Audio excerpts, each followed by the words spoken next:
Who the hell walks into a room and sees a older person at the end of your friends and he's staring at your friends? That is the most spookiest thing you could ever see. A WTF moment. Yeah, that's like a WTF moment, man. What was wrong with your colleague? Was he like overly tired or he just... He was overly tired, to be fair to him. He was overly tired.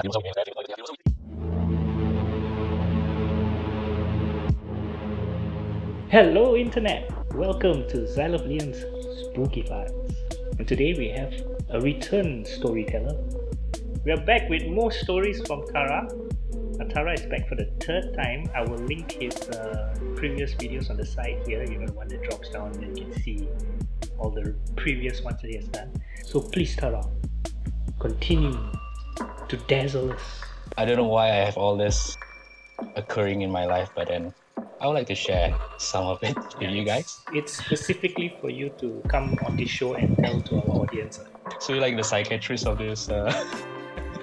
For us all, we need to share. We need to let it go from our.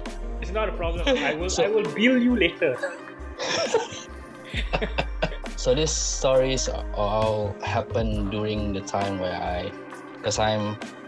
I do film and TV. I work in the film industry, and all these stories happen during me shooting or on location. So the first story happened in Malaysia. Yay! Specifically in Malacca. In Malacca, there's this place called Mini Malaysia. That's the place where you have all those little recreation of the old Malay houses, right, in one area.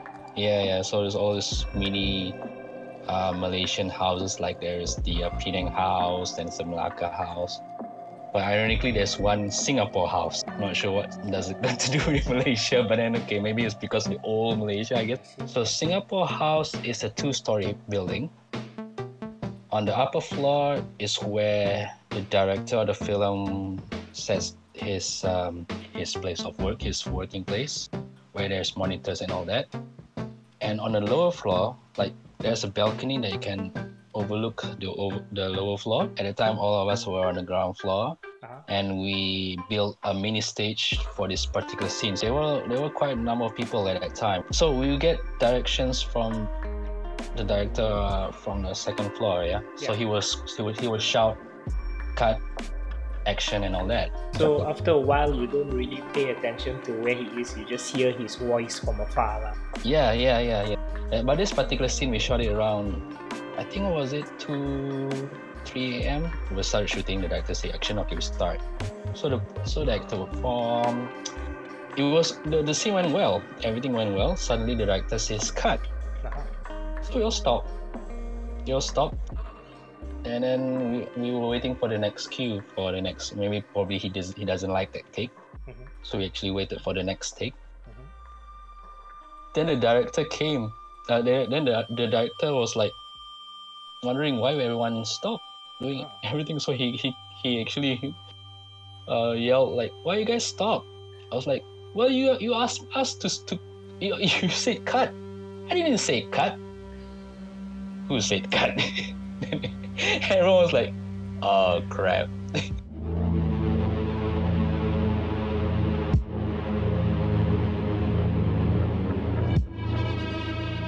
This is definitely one of those mischievous entities, the one who want to fool around with your sound, you see. He can mimic the sound of your director's voice and then he just shout, "Cut!" Yeah. That kind of thing. Yeah, it does sounded like him. Yeah. Or probably this entity really wanted to join showbiz and he really wants to be a director. He wants to give the shots. "Hey, this is my house. Let me direct this scene. I think this scene's not that good, okay?"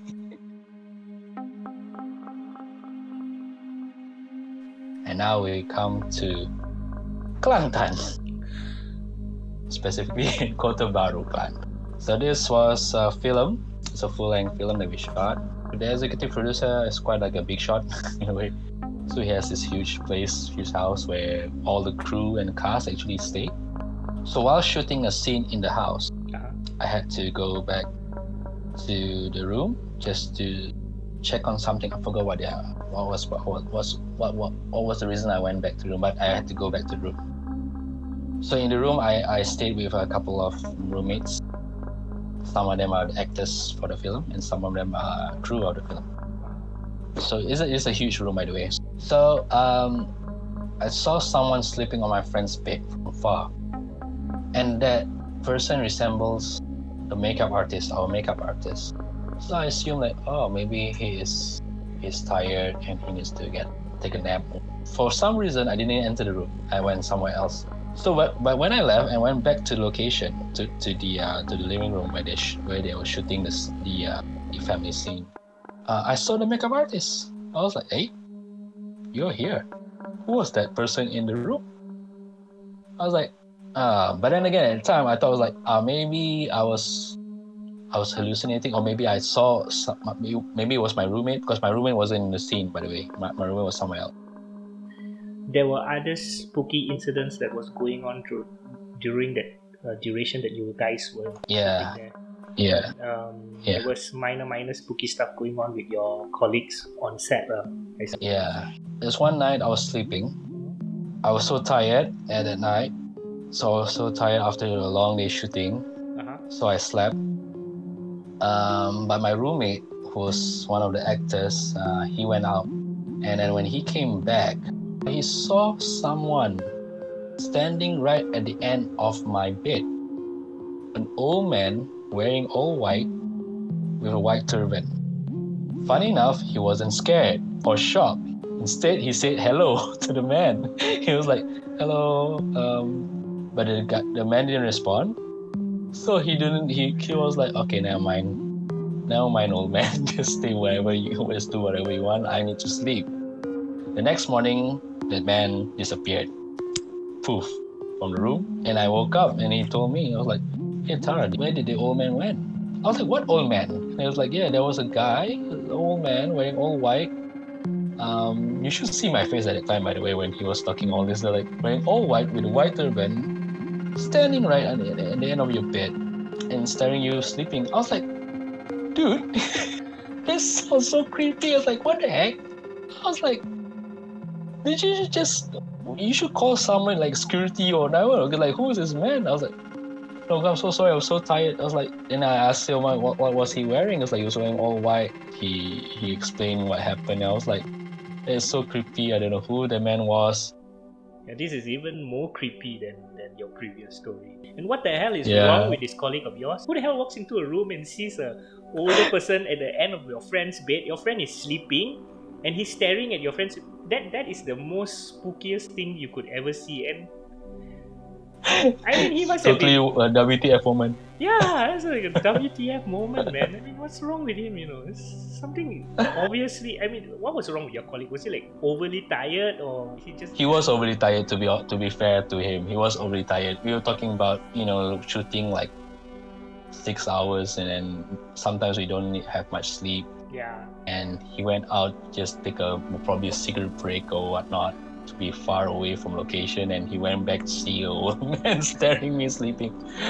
But to connect to the previous story that I told you guys about, maybe there was a spirit sleeping on my friend's bed, right? The makeup artist, the one. Yeah. So like probably this bed I belong to all these spirits, and they wanted to sleep, and we actually took their bed. Yeah. I can just imagine that, The whole reason why he saw that apparition or that entity at your bed, is because that particular entity was standing there looking at you and going, bloody hell, this guy is on my bed. I have to wait until he wakes up, then I can go back to sleep. Hello. And my friend said hello again. So hello. It's like, what do you mean hello? Hello, look at your friend, hello. He is sleeping on my bed, hello. I'm waiting for him to wake up, hello. Oh my God. Yes, hello. I mean, I would be totally freaked out if I woke up and I saw one guy in white staring at me while I was... I'll probably take my pillow and throw at that person. just to get a reaction, Just poop, okay, you're real, you caught my pillow. If the pillow goes right through him, I'll go, okay, I shall just continue sleeping again. You can take my pillow.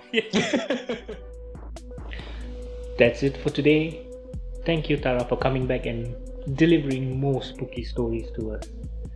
Tarra has his own Instagram site. Please look for his link at the description down below. So please remember to like and subscribe. Hit that notification bell. and return, because we have more spooky stories coming your way. And for those of you who want to share your spooky experiences, our social media links are at the description down below. There should be 2 other videos that pop up over here. You can check them out. One's about comedy, one's about horror. Or is it the other way around? I'm not quite sure.